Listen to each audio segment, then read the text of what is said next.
पहाड़ी चित्रकला शैली। पर्वतीय क्षेत्र में विकसित चित्रकला को पहाड़ी चित्रकला शैली के नाम से जाना जाता है।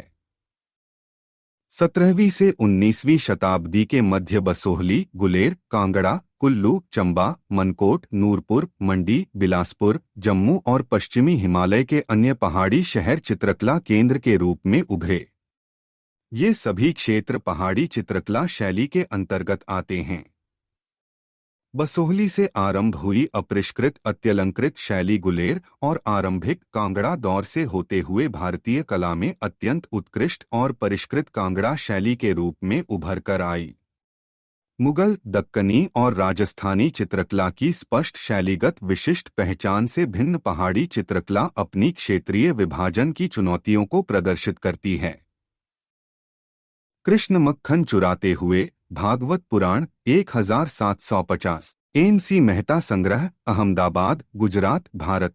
हालांकि ऊपर उल्लिखित सभी केंद्रों में सटीक विशेषताओं के साथ प्रकृति, स्थापत्य, विशिष्ट आलंकारिक चेहरे, पहनावे, किसी रंग विशेष की प्राथमिकता और ऐसी अनेक विशेषताएं प्रदर्शित की गई हैं। उन्होंने आवश्यक अंतर को स्थापित नहीं किया और न ही ये सभी अपनी विशिष्ट पहचान के साथ एक शैली के रूप में विकसित हुई। इसीलिए दिनांकित सामग्री के अभाव के कारण एक सूचित वर्गीकरण नहीं हो सकता। पहाड़ी चित्रकला शैली का उद्भव अभी तक बहुत स्पष्ट नहीं है, जबकि शोधकर्ता लगातार इसके उद्भव और प्रभाव की विवेचना करते रहे हैं। यह व्यापक रूप से स्वीकारा गया है कि मुगल एवं राजस्थानी चित्रकला शैली पहाड़ी क्षेत्रों में प्रांतीय मुगल शैली और राजस्थानी राजसी दरबार के पहाड़ी राजाओं के साथ पारिवारिक संबंधों के उदाहरण स्वरूप जानी जाती है, जबकि चमकीली, चटक स्पष्ट बसोहली शैली साधारणतः शुरुआती प्रचलित चित्रात्मक भाषा के रूप में पहचानी जाती है। पहाड़ी शैली के प्रसिद्ध अध्येताओं में से एक बी.एन. गोस्वामी ने सरल सादगीपूर्ण बसोहली शैली को गीतात्मक काव्य और परिष्कृत कांगड़ा शैली का जाता है। रूप देने के लिए उस प्रतिभाशाली कलाकार परिवार को श्रेय दिया है, जिन्होंने अपनी विद्वता के दृष्टिकोण से इसे आकार दिया। गोस्वामी का मत था कि पंडित शिव का परिवार ही मुख्यतः पहाड़ी चित्रकला की श्रृंखला बनाने के लिए उत्तरदायी था। उनका यह भी तर्क है कि क्षेत्रों के आधार पर पहाड़ी चित्रकला की पहचान करना भ्रामक हो सकता है, क्योंकि राजनीतिक सीमाएं हमेशा बहुत अनिश्चित होती थीं।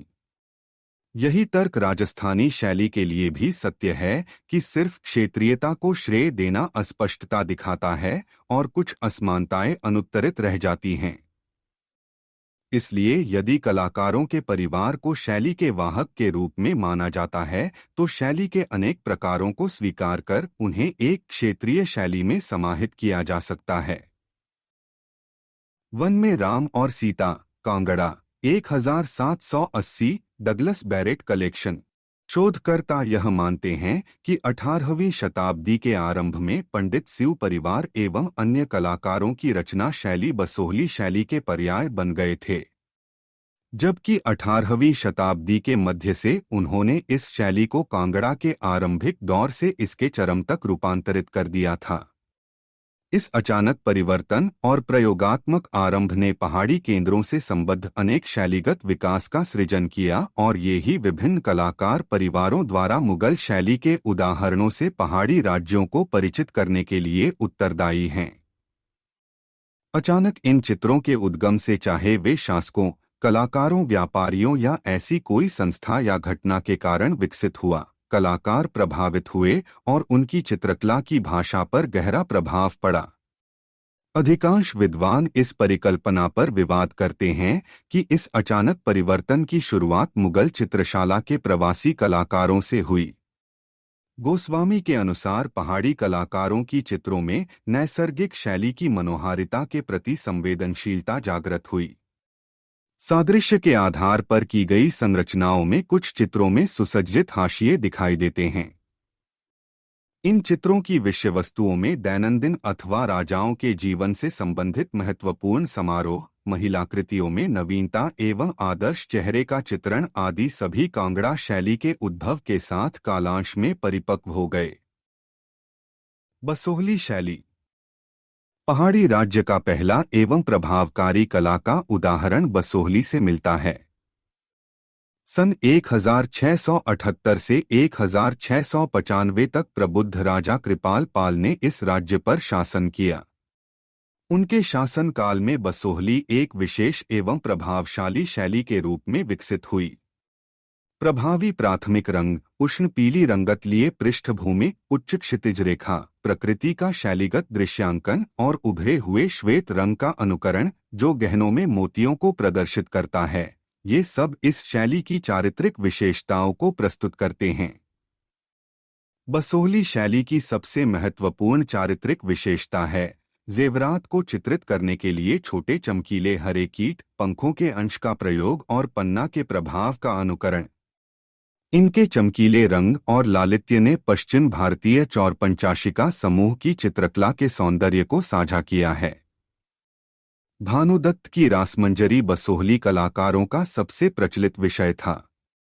सन 1694 से 95 में तरखान सुतार चित्रकार देवीदास ने अपने संरक्षक राजा कृपाल पाल के लिए चित्रों की आलीशान श्रृंखला बनाई।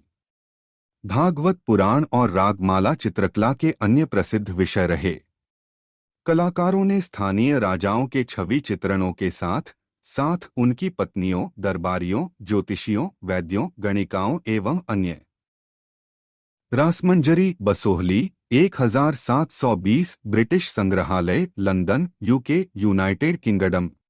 राम अपनी संपत्ति दान देते हुए अयोध्या कांड शांगरी रामायण 1690 से 1700 लॉस एंजल्स काउंटी कला संग्रहालय संयुक्त राज्य अमेरिका। लोगों के छवि चित्र बनाए। बसोहली चित्रशाला के कलाकार धीरे धीरे अन्य पहाड़ी राज्यों जैसे चंबा और कुल्लू में चले गए और बसोहली कलम शैली को स्थानीय रूपांतर के साथ सृजित किया। सन 1690 से 1730 की अवधि में चित्रों की एक नवीन शैली गुलेर कांगड़ा के रूप में प्रचलित हुई। इस समयकाल में कलाकारों ने प्रयोगशीलता और तात्कालिक प्रदर्शन में आसक्त होकर अंततः कांगड़ा शैली का विकास किया। आठ बसोहली से प्रारंभ होकर यह शैली धीरे धीरे अन्य पहाड़ी राज्यों मनकोट, नूरपुर, कुल्लू, मंडी, बिलासपुर, चंबा, गुलेर और कांगड़ा में प्रसारित हुई। संस्कृत महाकाव्य रामायण बसोहली के साथ साथ कुल्लू के कलाकारों का भी पसंदीदा विषय था। यह श्रृंखला शांगरी नाम से जानी जाती है, जो कुल्लू के राजकीय परिवार के निवास की एक शाखा थी जो इस श्रृंखला के संरक्षक एवं प्रारंभ में इसके स्वामी थे। कुल्लू के कलाकारों के ये चित्र बसोहली एवं बिलासपुर शैली के अलग अलग अंदाज से प्रभावित हुए। शांगरी रामायण के अयोध्या कांड पर आधारित एक चित्र में राम अपनी भार्या सीता और भ्राता लक्ष्मण के साथ वनवास जाने के लिए अयोध्या छोड़ने की तैयारी करते हैं। राम धैर्य के साथ अपने अधिकार की सभी वस्तुएं देने में लिप्त हैं। राम के अनुरोध पर भ्राता लक्ष्मण अपनी वस्तुओं को उतार रहे हैं और लोगों की भीड़ अपने दानशील प्रिय राम के अमूल्य जेवरों, हजारों गायों और अन्य जेवरात को ग्रहण करने के लिए एकत्रित हो रही है। चित्र के बाएं तरफ दो राजकुमार सीता के साथ कालीन पर खड़े चित्रित किए गए हैं, जहां दान लेने के लिए भीड़ उनकी ओर बढ़ रही है। कलाकार ने बहुत ऋषि विश्वामित्र का अनुसरण करते हुए राम और लक्ष्मण जंगल की ओर जाते हुए बालकांड शांगरी रामायण 1680 से 88 राजा रघुबीर सिंह संग्रह शांगरी कुल्लू घाटी भारत। सावधानी पूर्वक अलग अलग व्यक्तियों, बैरागियों, ब्राह्मणों, दरबारियों, सामान्य व्यक्तियों एवं राजकीय पारिवारिक सेवकों को चित्र में प्रस्तुत किया है। गलीचे पर सोने के सिक्कों के ढेर और वस्त्राभूषण विपुल मात्रा में प्रदर्शित किए गए हैं। गायें एवं बछड़े अवसर को समझ नहीं पा रहे हैं, उनकी निगाहें स्थिर और गर्दन ऊंची है तथा मुंह खुले हुए हैं।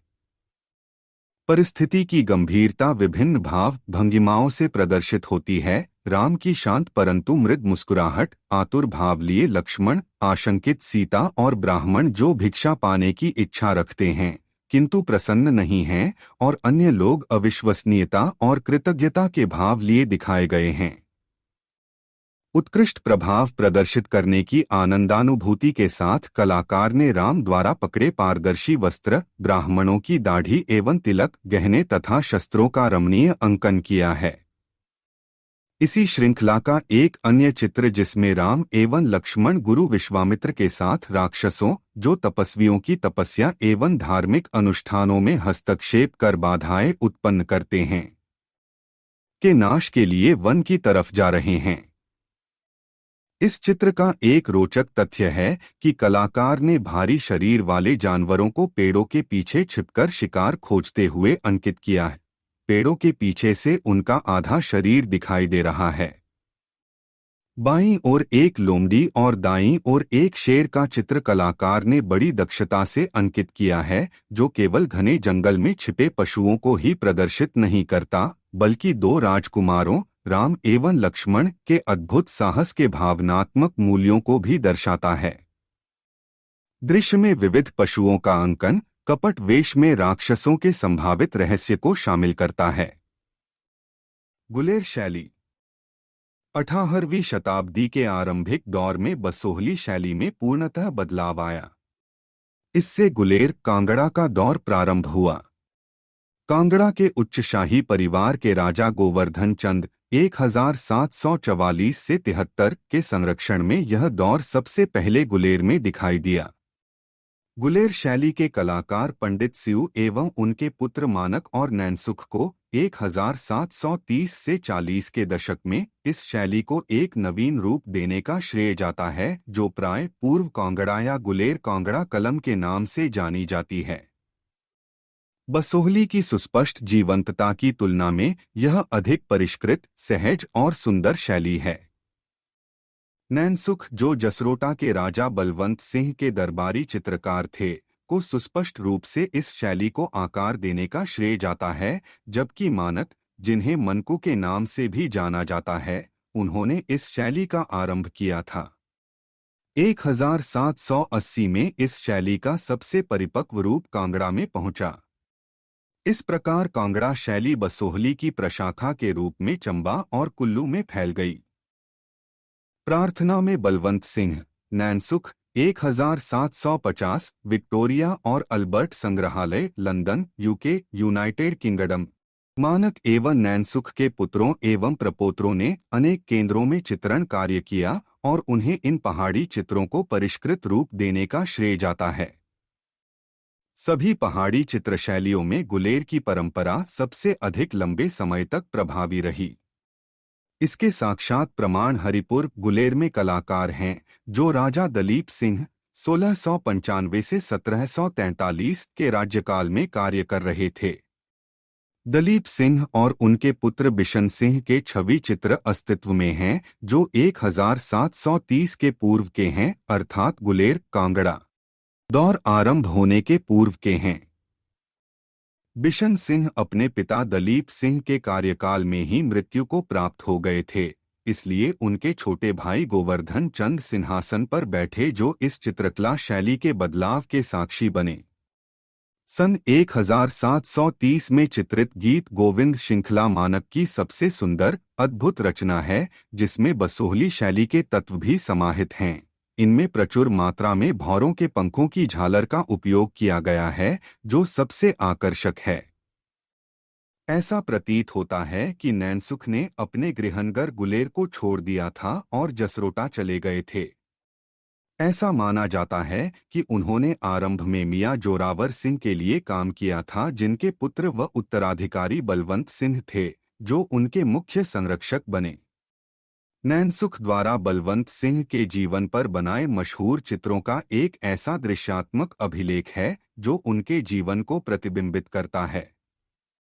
बलवंत सिंह को अलग अलग गतिविधियों में व्यस्त दिखाया गया है, जैसे अपने स्नानगृह में पूजन करते हुए, इमारत का निरीक्षण करते हुए, शीत ऋतु में कंबल लपेटकर तंबू में बैठे हुए आदि। कलाकार ने अपने संरक्षक को कृतार्थ करने के जुनून में हर संभव अवसर को चित्रित किया है। नैनसुख छवि चित्र बनाने में बहुत प्रतिभाशाली थे, जो बाद में पहाड़ी शैली की मुख्य विशेषता बनी। उनकी रंगपट्टिका कोमल हल्के रंगों की थी, जिसमें श्वेत एवं धूसर रंगों का साहसिक विस्तार शामिल था।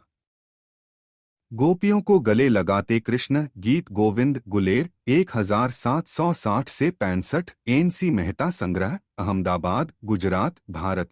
मनकू ने भी अपने उत्साही संरक्षक राजा गोवर्धन चंद और उनके परिवार के अनेक छवि चित्र बनाए। प्रकाश चंद, जो गोवर्धन चंद का उत्तराधिकारी था, उसने अपने पिता की कला के प्रति जुनून को आत्मसात किया और मनकू और नैनसुख के पुत्र कौशल, फत्तू और गोधू उनके दरबारी कलाकार थे। कांगड़ा शैली। कांगड़ा क्षेत्र में चित्रकला एक विशिष्ट शासक राजा संसार चंद 1775 से 1823 के संरक्षण में पल्लवित हुई। ऐसा माना जाता है कि जब गुलेर के राजा प्रकाश चंद आर्थिक तंगी के कारण अपनी चित्रशाला को सहेज नहीं पा रहे थे, तब उनके मुख्य कलाकार मनकू एवं उसके पुत्रों ने कांगड़ा के राजा संसार चंद का आश्रय लिया। संसार चंद 10 वर्ष की आयु में सिंहासन पर बैठे। इस साम्राज्य की महिमा उनके दादा घमंड चंद द्वारा पुनः स्थापित की गई थी। वे कटोच साम्राज्य के शासकों से संबंध रखते थे, जो इस क्षेत्र में लंबे समय तक राज्य करते रहे। 17वीं शताब्दी में जहांगीर ने कांगड़ा को अपने अधिकार क्षेत्र में लेकर उन्हें उसका जागीरदार बना दिया था। मुगल शासन के पतन के बाद राजा घमंड चंद ने मुख्य अधिकार क्षेत्र को अपने अधीन कर लिया और व्यास नदी के किनारे बसे तीरा सुजानपुर शहर को अपनी राजधानी बनाया और उत्तम स्मारकों का निर्माण किया। उन्होंने कलाकारों के लिए चित्रशाला का रखरख भी किया। राजा संसार चंद ने आसपास के सभी पहाड़ी राज्यों में कांगड़ा के प्रभुत्व को स्थापित किया। उनके संरक्षण में तीरा सुजानपुर एक बहुत उन्नत केंद्र के रूप में उभरा। आरंभिक दौर में कांगड़ा कलम के चित्र आलमपुर में विकसित हुए और सबसे परिपक्व चित्र नादौन में चित्रित हुए, जहां संसार चंद बाद में स्थानांतरित हुए। ये सभी केंद्र व्यास नदी के किनारे बसे थे और आलमपुर व्यास नदी के साथ कुछ। कालिया मर्दन भागवत पुराण कांगड़ा 1785 राष्ट्रीय संग्रहालय नई दिल्ली भारत। चित्रों में पहचाना जा सकता है। मुख्य कांगड़ा में बहुत थोड़े से चित्र बने, क्योंकि सन 1786 तक यह राज्य मुगलों के और बाद में सिखों के अधीन रहा। संसार चंद का पुत्र अनिरुद्ध चंद 1823 से 31 भी कला का उदार संरक्षक था और कई बार अपने दरबारियों के साथ उसका भी चित्रण किया गया। अगर देखा जाए तो कांगड़ा शैली सबसे अधिक काव्यात्मक एवं गीतात्मक भारतीय शैली है, जो स्थायी सुंदरता और कोमलता के प्रदर्शन में अपनी पहचान बनाती है। महीन रेखा, चटक रंग, अलंकरण में बारीकी और सबसे मुख्य महिला आकृतियों के चेहरे का चित्रण, माथे से नाक तक सीधी रेखाएं, जो लगभग 1790 में प्रचलन में आईं, कांगड़ा शैली की मुख्य चारित्रिक विशेषताएं हैं। भागवत पुराण, गीत गोविंद, नल दमयंती, बिहारी सतसई, रागमाला और बारहमासा चित्रण के प्रचलित विषय थे। कई अन्य चित्रों में संसार चंद और उनके दरबार का लेखा जोखा समाहित है। संसार चंद को नदी किनारे बैठे हुए, संगीत सुनते हुए, नृत्य देखते, त्योहार पर सभापतित्व करते हुए, तंबू की खूंटी बांधते और सैनिक अभ्यास आदि करते हुए दिखाया गया है। फत्तू, परखू और खुशलाल आदि कांगड़ा शैली के प्रमुख कलाकार थे। गोपियों के साथ होली खेलते कृष्ण कांगड़ा 1800 राष्ट्रीय संग्रहालय नई दिल्ली भारत। तीरंदाजी करते संसार चंद के राज्यकाल में कांगड़ा शैली के चित्र अन्य पहाड़ी राज्यों की अपेक्षा बहुत प्रखर थे। उन्होंने व्यापक राजनीतिक शक्ति का प्रयोग किया और गुलेर और अन्य क्षेत्र के कलाकारों के साथ एक बड़ी कार्यशाला की मदद करने में सक्षम रहे। कांगड़ा शैली शीघ्र ही तीरा सुजानपुर से पूर्व में गढ़वाल और पश्चिम में कश्मीर तक फैल गई। 1809 में रणजीत सिंह की मदद से गोरखाओं को भगा दिया गया। हालांकि संसार चंद ने अपने कलाकारों की चित्रशाला को सहेज कर रखा, परंतु 1785 से 1805 के बीच हुए उत्कृष्ट कार्य के समानांतर कार्य नहीं हुआ। भागवत पुराण चित्रों की श्रृंखला कांगड़ा कलाकारों की सबसे बड़ी उपलब्धि है। ये चित्र उनकी सहज व्यावहारिक और असामान्य मुद्रा में आकृतियों के प्रस्तुतिकरण के लिए उल्लेखनीय हैं, जो नाटकीय दृश्यों में स्पष्ट रूप से चित्रित हुए। माना जाता है कि मुख्य कलाकार की अपने हुनर अर्थात कौशल पर पकड़ थी, जो नैनसुख का वशंश था। कृष्ण की लीलाओं का अभिनय का चित्ररस पंचाध्यायी से लिया गया है। यह भागवत पुराण के 5 अध्यायों का एक समूह है, जो रस के दार्शनिक तत्व को समर्पित है। इसमें हृदयस्पर्शी तरीके से गोपियों के कृष्ण के प्रति प्रेम को प्रस्तुत किया गया है। कृष्ण के अचानक उनके मध्य से अदृश्य हो कृष्ण के कार्यों को पुनः स्मरण करना। भागवत पुराण गुलेर कांगड़ा भारत 1780 से 85 निजी संग्रह। जाने पर उनके दुख की पराकाष्ठा दिखाई देती है। विलग हुए कृष्ण की खोज में निष्फल होने पर वे निराश हो जाती हैं। वे व्याकुल होकर हिरण, वृक्षों और लताओं को संबोधित करते हुए कृष्ण का पता पूछती हैं, परंतु उन्हें किसी से भी प्रश्न का उत्तर नहीं मिलता। उनका ध्यान कृष्ण की स्मृतियों में डूब जाता है। गोपियां उन्हें याद करके उनकी लीलाओं की नकल करती हैं या अभिनय करती हैं। इनमें से कुछ पूतना वध, यशोदा द्वारा ओखली से बांधने पर यमला, अर्जुन की मुक्ति, गोवर्धन पर्वत को उंगली पर उठाकर इंद्र के क्रोध से भारी वर्षा से ब्रिजवासियों की रक्षा, कालिया नाग को वश में करना और कृष्ण की बांसुरी द्वारा सम्मोहित करना सम्मिलित है। गोपियां अलग अलग पात्रों को चुनकर उनकी दैवीय लीलाओं का अनुकरण करती हैं। में इन पन्नों फोलियो में कलाकार ने इन संवेदनशील आकृतियों की उत्कृष्टता को आत्मसात कर चित्रित किया है। सबसे बाईं ओर के मध्य में एक गोपी जो कृष्ण की भूमिका अदा कर रही है, आगे झुकी हुई दूसरी गोपी के वृक्ष को चूस रही है, जो पूतना की भूमिका अदा कर रही है, और अपना हाथ सिर पर ले जाकर यह दर्शा रही है कि उसकी सांसें उखड़कर वह मर जाएगी। उसके आगे एक दूसरी गोपी जो यशोदा का पात्र अदा कर रही है, राक्षसनी पूतना को मारने के साहसिक प्रदर्शन के बाद अन्य गोपियों के साथ अपने वस्त्र को पकड़कर बुरी नजरों से छुड़ाने की भाव भंगिमा में है। इस समूह के अतिरिक्त दाईं ओर एक गोपी ओखली बनी है, जो कृष्ण का पात्र अदा करने वाली दूसरी गोपी के साथ कपड़े से बंधी है, जबकि उनकी मां हाथ में छड़ी लिए उलाहना भर रही है। इसके पास वाले समूह में एक गोपी सिर पर साफा बांधे अपनी ओढ़नी को नुकीले आकार में ऐसे ऊपर उठाए हैं जैसे गोवर्धन पर्वत, जबकि अन्य उसके नीचे सुरक्षा मांग रहे हैं। चित्र में सबसे बाईं और नीचे एक गोपी बांसुरी बजाते कृष्ण बनी है, जिसके प्रतिक्रिया स्वरूप कुछ गोपियां नाच गा रही हैं और अन्य आगे रेंगते हुए उनकी तरफ बढ़ रही हैं। एक अन्य गोपी अपनी नाराज सास से अपने आप को छुड़ाती हुई दिख रही है, जो उसे खींचकर वहां जाने से रोक रही है। दाईं और नीचे सबसे आलीशान दृश्य है, जिसमें सुनहरी किनार वाले नीले रंग के घुमावदार कपड़े से कई सिर वाले कालिया नाग का रूप जमीन पर बनाया गया है और जिस पर गोपी कृष्ण की तरह नृत्य कर रही है। अष्ट नायिका या 8 नायिका चित्रण पहाड़ी शैली का मुख्य विषय रहा है, जिसमें नारी की अलग अलग प्रवृत्ति और भावपूर्ण चित्रण को समाहित किया गया है।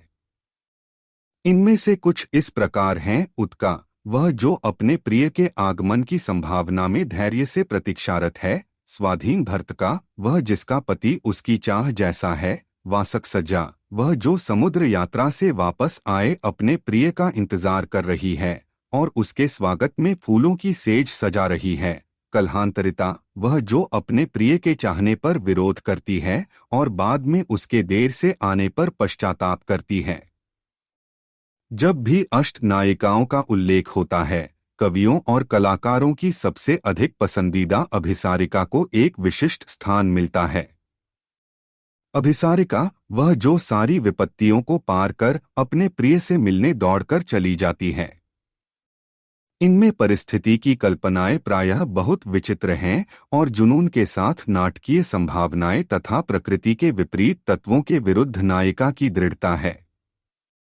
इस चित्र में सखी ये बताती है कि नायिका किस तरह रात में जंगल पार करके अपने प्रिय से मिलने जाती है। कवि कहता है, योग लक्ष्य प्राप्ति के ध्येय के कारण ही नायिका रात्रि में घने जंगल में निकलती है।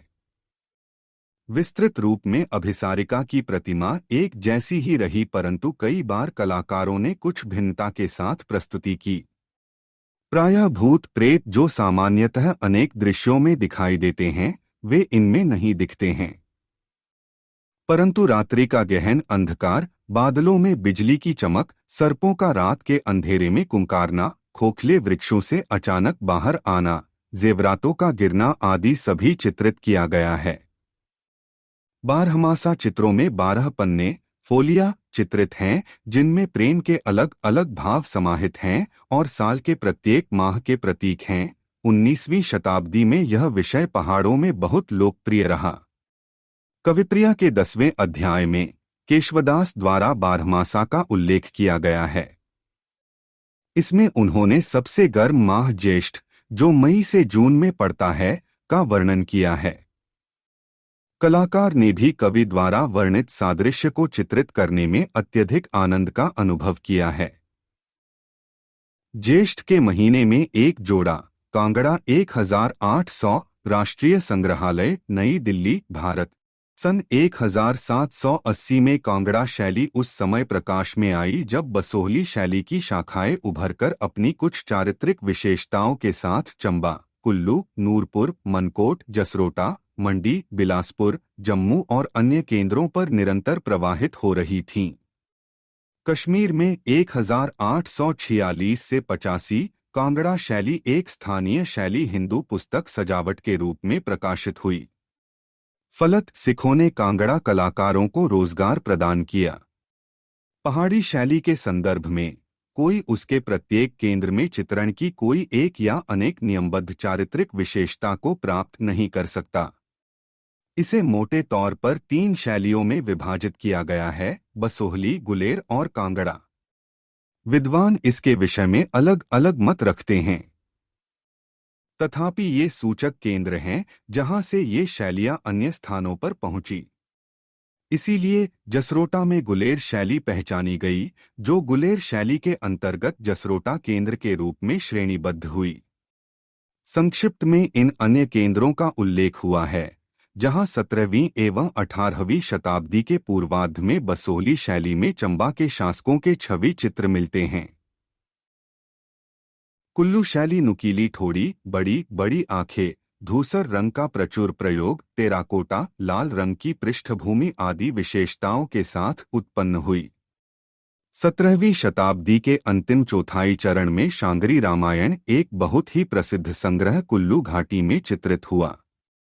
चित्रों का यह संग्रह आपस में एक दूसरे से शैलीगत भिन्नता रखता है। इसलिए माना जाता है कि अलग अलग समूह के कलाकारों ने इन्हें बनाया होगा।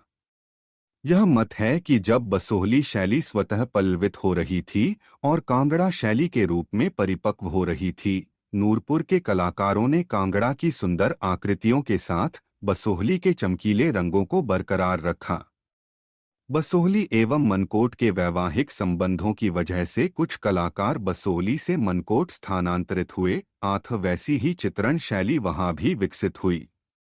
जबकि जसरोटा में संरक्षक बलवंत सिंह थे और शैली, जो दरबारी कलाकार नैनसुख द्वारा बनाए उनके अनेक छविचित्रों के लिए प्रसिद्ध थी, जिसने आरंभिक सादगीपूर्ण बसोहली शैली से नवीन परिष्कृत शैली तक का नेतृत्व किया था।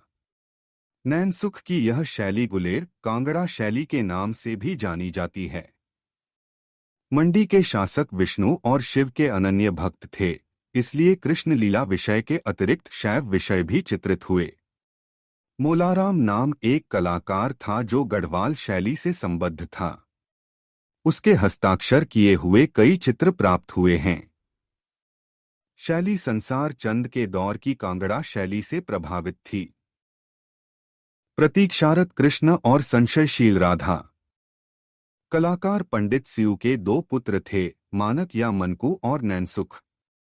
पहाड़ी शैली को बसोहली शैली के स्तर से कांगड़ा की कुशलता तक पहुंचाने में इन दोनों का महत्वपूर्ण योगदान रहा है। उनके पुत्र कांगड़ा के स्वर्णिम युग का प्रतिनिधित्व करते हैं। यह चित्र गुलेर कांगड़ा दौर के अंतर्गत आता है, जबकि बदलाव के लिए प्रयोगों की शुरुआत पहले ही हो गई थी। है गीत गोविंद मनकू का उत्कृष्ट चित्र संग्रह है। जैसा कि पहले उल्लेख हुआ है कि जयदेव द्वारा रचित या संयोजित गीत गोविंद का आरंभ यमुना नदी के किनारे राधा कृष्ण की प्रेम लीला के वर्णन से होता है। कवि द्वारा वसंत ऋतु का रमणीय विवरण और कृष्ण का अन्य गोपियों के साथ रासलीला का सुंदर वर्णन किया गया। कृष्ण द्वारा अनदेखी किए जाने पर दिल से दुखी राधा अपनी सखी के साथ कुंज में उदास बैठी है। जहां सखी वर्णन करके बता रही है कि कृष्ण कैसे सुंदर गोपियों से घिरे हैं। कुछ समय बाद कृष्ण ग्लानि महसूस करते हैं और राधा को ढूंढते हैं, परंतु वह उन्हें नहीं मिलती। वह उनके लिए विलाप करते हैं। तब संदेशवाहक गोपी राधा के पास जाती है और उनके लिए कृष्ण की उत्कंठा व्यक्त करती है। अंततः राधा उनसे मिलने के लिए तैयार हो जाती हैं और यही आध्यात्मिक एकात्म का प्रवाह है। दार्शनिक स्तर पर यह एक नाटक है जिसमें पात्र दैवीय हैं, जहां राधा एक भक्त या आत्मा है और कृष्ण परमात्मा, जिनमें वह डूब जाती है। यहाँ प्रेमलीला मानवीय है। इस चित्र में राधा शर्माते हुए दिखाई दे रही हैं और वे झाड़ियों में जाने से संकोच कर रही हैं, जबकि कृष्ण बेसब्री से इंतजार कर रहे हैं।